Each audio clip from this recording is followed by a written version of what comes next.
I still remember the sound before anything else.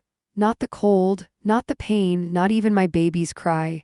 It was the sound of the wind, pause how it screamed like it already knew what was about to happen. I was standing on the front steps of the house I grew up in, holding my 3-day-old daughter against my chest. She was wrapped in a thin hospital blanket, the kind meant for clean rooms and warm lights, not for winter nights that cut through bone. My body was shaking, not from fear yet, from exhaustion. I had been discharged from the hospital less than 6 hours earlier. My stitches pulled every time I shifted my weight. My legs felt weak, hollow, like they didn't belong to me anymore. But I told myself just one night, pause, one door, one safe place. I rang the bell softly. I didn't want to wake anyone. I didn't want to cause trouble. I had spent my whole life learning how to be quiet, how to take up as little space as possible. The porch light flickered. That old yellow bulb buzzed the same way it did when I was a kid, like it was tired of doing its job. The door opened, and my father stood there, not surprised, not relieved, just waiting. His arms were crossed, his face already set like he had rehearsed this moment long before I arrived. "So," he said, looking past me instead of at me, "you came back." I swallowed. My throat felt raw, like I'd been crying even though I hadn't yet. "I just need a place to stay," I said quietly, pause just for a few days. "Until I recover?" He looked down, not at me, at the baby, my baby. She made a tiny sound then, a soft, uncertain whimper. I adjusted my grip instinctively, pulling her closer, shielding her from the wind. My father's jaw tightened. "This is exactly what I expected," he said. My heart dropped. "You made your choices," he continued. "You left this house years ago. You don't get to come back now and expect us to clean up after you." Behind him, from inside the house, I heard laughter. A soda can opening, a television playing, then my sister's voice floated toward the door. "Is she finally here?" she said. "Took her long enough." My father didn't move aside, didn't invite me in, didn't even step back from the threshold. "I'm not asking you to raise her," I said quickly, my voice trembling despite my effort to keep it steady. "I just need one night. I'm still bleeding. I can barely walk." He looked at me then, really looked at me.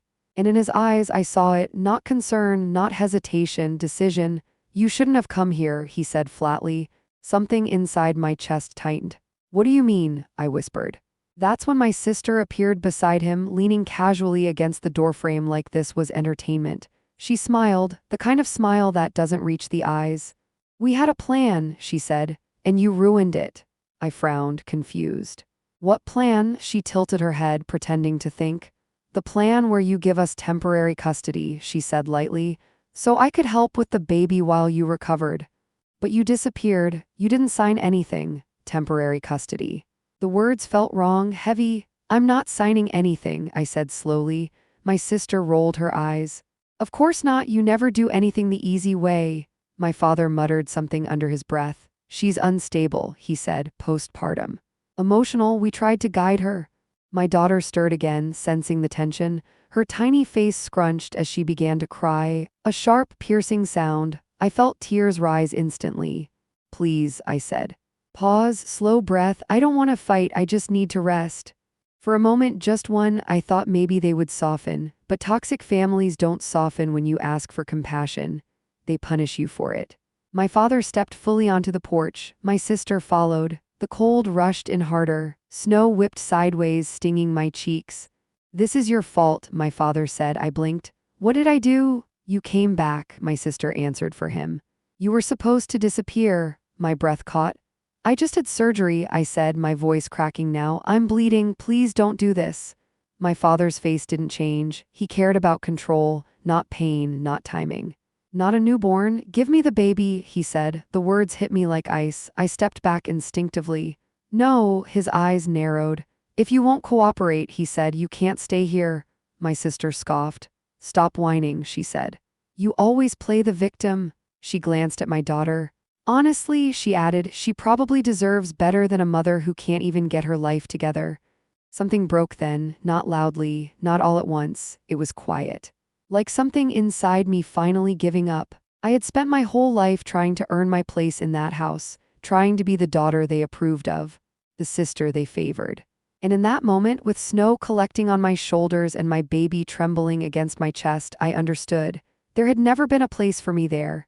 You need to leave, my father said. Now, the wind screamed. My stitches throbbed. I have nowhere to go, I whispered. He stepped forward. Not my problem. Then he shoved me, not hard enough to knock me down instantly, but my legs were weak. My balance was gone. I stumbled backward into the railing. Clutched my daughter tighter. Stop, I cried. My sister laughed, actually laughed.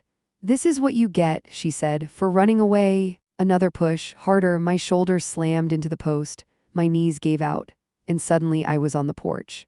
Snow soaked through my clothes. Pain exploded across my abdomen. My daughter screamed, thin, terrified, desperate. Please, I begged, she's freezing. My father reached for the door. When you're ready to cooperate, he said, we'll talk. She's 3 days old, I screamed. He didn't answer. The door slammed. The lock clicked. Pause, and the world went silent except for the wind and my baby's cry. I curled around her as best I could, using my body as a shield. I whispered to her, rocked her, promised her things I didn't know how to keep. My baby, mommy's here, I breathed. Stay with me. My fingers went numb. My teeth chattered uncontrollably, my vision blurred. This can't be how it ends, I thought, not like this, but the truth settled over me like the snow. I had always been alone. Her cries weakened. Panic surged. Oh God, shaky breath, no, no, please. Then headlights, 3 of them cutting through the storm. Black vehicles rolled up the drive, doors flew open. Voices urgent, controlled. Ma'am, can you hear me? Hands warm, steady. Someone lifted my daughter away gently, wrapping her in something thick and silver. Another slipped a mask over my face. I tried to speak, couldn't. A man knelt beside me. We've been looking for you, he said. Before the world faded, I heard one last sentence. Your family isn't safe for you. Pause, and then everything went dark. I woke up to white, not snow, not walls, light, too bright, too clean. Pause for a moment, I didn't know where I was. My body felt heavy, like it had been stitched together by someone else. My throat burned. My head throbbed in a dull, steady rhythm. I tried to move. Pain answered immediately. A sharp pull low in my stomach forced a quiet sound out of me. Uff, a voice responded instantly. She's awake. Soft footsteps, calm, controlled. A woman leaned into my view, her face partially shadowed by the overhead light. You're safe, she said. Take a slow breath. I did, or tried to. My chest shook. My baby, I whispered. The woman nodded. She's warm, she's fed. She's right here, she gestured to my left. I turned my head slowly. There she was, wrapped in layers, sleeping, pink, breathing, alive. A sound escaped me then that wasn't quite a sob and wasn't quite laughter. HHH, shaky exhale, tears slid sideways into my hair. You were brought in just in time, the woman continued gently. You lost a lot of blood, your body was under shock. I swallowed. How did you find me? She hesitated just for a fraction of a second. We received a report, she said carefully. Someone was concerned. Concerned, I almost laughed. No one had ever been concerned before. They kept me for days, long enough for the fog to lift, long enough for the pain to dull into something manageable, long enough for the truth to begin pressing at the edges of my mind. A man came on the second day. He didn't wear a uniform, didn't carry a clipboard. He introduced himself simply. I work with family services, he said. My job is to make sure children go home to safe environments. Safe, the word felt strange in my mouth. He didn't rush me. Didn't interrogate. He asked me to tell my story slowly in my own words, so I did. I told him about the pregnancy, the pressure, the control disguised as help. I told him about my sister's plan, the documents I was pushed to sign while I was still medicated, the way they spoke about my child like an asset. I told him about the porch, the cold, the shove. My voice didn't shake while I spoke. That surprised me. It was like something inside me had gone still, very still. When I finished, the man nodded. Then he said something that changed everything. Your family has already contacted us, he said. They're claiming you abandoned the baby. My heart slammed. What? I whispered. They said you're unstable, he continued. That you ran away and left the child in danger. For a moment, I couldn't breathe. Oh God, slow inhale, they did this. He met my eyes. Yes, he said, they did. But there was something else in his expression, something calm, something knowing. They made a mistake, he added. I looked at him, confused. What mistake? They underestimated you? I was discharged a week later, not back to my parents' house, not to any place they could reach. A quiet apartment, temporary, protected. I wasn't alone. People checked in, observed. Documented. At first, it felt invasive. Then I realized something. For the first time in my life, someone was watching them, not me. Weeks passed. My body healed faster than my heart. Nights were the hardest. My daughter would sleep against my chest, her breath warm and steady, and my mind would drift back to that porch. The cold, the lock clicking. Sometimes my hands would start shaking without warning. Sometimes I couldn't swallow. Sometimes I just stared at the wall, holding her, breathing slowly so she wouldn't feel my fear. But something else began to happen too. Between feedings, between naps, I started remembering things, little moments, little comments, little decisions that never felt right at the time. How my sister always volunteered to manage paperwork. How my father controlled finances for everyone's good. How relatives quietly disappeared after disagreements. Patterns. I started writing, nothing dramatic, dates, names, statements I remembered word for word. I didn't know why, I just knew I needed to. One afternoon, a letter arrived. No return address, just my name. My hands trembled as I opened it.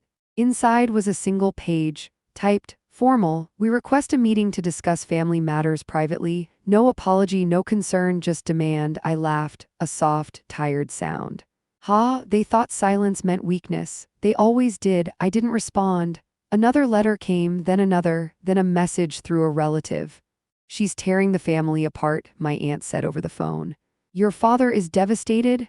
I said nothing. I learned the power of that. Silence, not the silence of fear, the silence of control. 3 months later, something unexpected happened. The man from family services called. We need to talk, he said. My stomach tightened. Is my baby okay? She's fine, he said quickly. This is about your sister. My breath caught. What about her? She's been flagged, he said. Financial irregularities. Documents that don't align. I closed my eyes. All those papers, all those helpful forms. You were right, he added. She wasn't acting in good faith. I felt something shift inside me then, not relief, recognition. This wasn't about revenge, it was about truth finally catching up. The first crack appeared quietly. A bank account frozen. A title transfer delayed, nothing public, nothing loud, just friction. My sister called me for the first time since that night. Her voice was sweet, too sweet. Hey, she said, we should talk. I didn't answer immediately. I let the silence stretch, long enough for her breathing to change. What do you want? I asked finally. She laughed nervously. I think there's been a misunderstanding. I smiled, a real smile. No, I said, there hasn't. Her tone hardened. You don't understand what you're doing? I rocked my daughter gently. I understand perfectly, I replied. She hung up. That night I stood by the window watching the city lights flicker. My daughter slept peacefully. I touched her tiny hand. And for the first time I didn't feel small. I felt prepared. They thought they had erased me, but what they did instead was give me time. Pause and time, I was learning, is where power grows. There's a moment after trauma that no one talks about. It's not the breakdown, it's not the recovery, it's the moment when you realize, pause, no one is coming to save you. That's when everything changes. My daughter was 4 months old when I finally slept through the night. Not because the fear was gone, but because exhaustion had taught my body when to stop shaking. I woke before sunrise every day, not because I had to. Because I wanted to. I'd sit at the small kitchen table, her bottle warming beside me, the apartment still dark and quiet. Those hours became mine. I started reading, not inspirational quotes, not healing blogs, documents. Policies, systems, the same systems my family had used to control everything around them. I learned how authority actually works, not the loud kind, but the quiet kind. The kind built on paperwork, timing, and patience. I realized something terrifying and empowering at the same time. They weren't powerful because they were strong. They were powerful because no one questioned them. A letter arrived one morning, official, stamped. I read it twice before it made sense. My father's business, the one everyone called untouchable, was under review, not an investigation. A review, small word, big consequences. I didn't smile. I didn't celebrate. I just closed my eyes and exhaled slowly. That was when I understood. This wasn't about me anymore. It was about momentum. My sister tried a different tactic next. She showed up, unannounced. I saw her from the window first, pacing, checking her phone, rehearsing something under her breath. My heart raced, but my hands were steady. I opened the door. She froze when she saw me, not broken, not desperate. "Calm, you look different," she said. "So do you," I replied. She glanced inside, searching. "Can I come in?" I didn't move. "What do you want?" I asked. She sighed dramatically. "I just want to fix things." Fix, such a soft word for so much damage. "I'm not interested," I said. Her eyes flicked to my daughter sleeping in the carrier against my chest. "You know," she said quietly, "none of this had to happen." I tilted my head. "You're right," I said. "It didn't." Her mouth tightened. "You're making enemies," she warned. I smiled gently. "No," I said. "I'm letting people reveal themselves." She left without another word, but I saw it then. The fear, not loud, not obvious, but real. People started reaching out, old relatives. Former friends? They asked questions. Careful ones, neutral ones. I answered just enough. I never accused, never exaggerated. I learned that truth doesn't need decoration, it just needs time. 6 months later, I received another call. This one came from a lawyer, not mine, theirs. He was polite, too polite. "There seems to be a misunderstanding regarding certain family assets," he said. I listened quietly. He kept talking. I kept breathing. When he finished, I said one sentence. "I'm not available for private resolution." Silence, then a subtle shift. "I see," he said. The call ended shortly after. I stared at my phone for a long time afterward. My hands weren't shaking anymore. My daughter took her first steps around that time, unsteady, determined. She fell, got up, fell again. I watched her, my throat tightening. "You don't even know," I whispered. "What you've already survived." I realized then what this was really about. Not revenge, legacy. The review became audits, audits became delays, delays became losses, quiet ones. Deals that fell through, partnerships that shifted direction. My father's name stopped opening doors, my sisters stopped closing them. They were still comfortable, still housed, still smiling in public, but something fundamental had cracked. Control. One evening, I received a message from an unknown number. "You think you've won?" I stared at it. Didn't respond. Another message followed. "You don't know what you're up against." I set the phone down, picked up my daughter, held her close. "I do," I whispered. That night I dreamed of the porch again, but this time I wasn't cold. I wasn't begging. I was standing, watching the door, waiting. And for the first time, I wasn't afraid of what was on the other side.